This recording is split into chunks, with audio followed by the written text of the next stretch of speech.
Hello everyone, good morning. চলে এসেছি আবার একটা নতুন ব্লগ নিয়ে। আজকে ছিল সানডে, প্লাস ছিল কি জামাই ষষ্ঠী। জামাই ষষ্ঠীর দিন সকালবেলা ঘুম থেকে উঠে চা বিস্কুট খেয়ে নিয়ে সকালে পড়তে এসেছিলো কিছু স্টুডেন্ট, ওদেরকে পড়িয়ে নিলাম।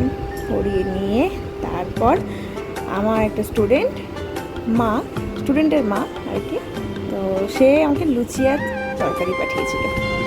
তারপরে হলো হচ্ছে আমার বাবার জামাই ষষ্ঠী উপলক্ষে দিদা বরণ করছে, আরও যা যা রিচুয়ালস থাকে তো সেগুলো হচ্ছে।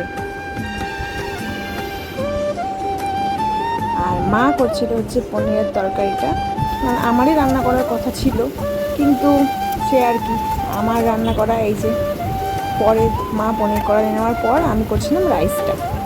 আমি যদিও পারি না, মা বলে বলে দিচ্ছিলো, একটু জাস্ট হাতে হাতে করছিলাম।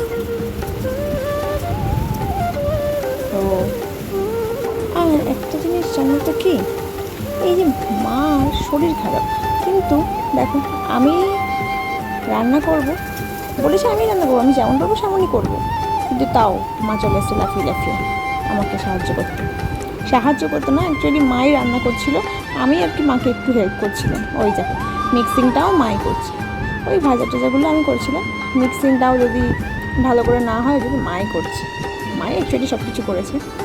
তারপর ফ্রেশ হয়ে খেতে বসে পড়েছিলাম। আজকে ভিডিওটা তোমাদের কেমন লাগলো অবশ্যই কমেন্ট করে জানিও।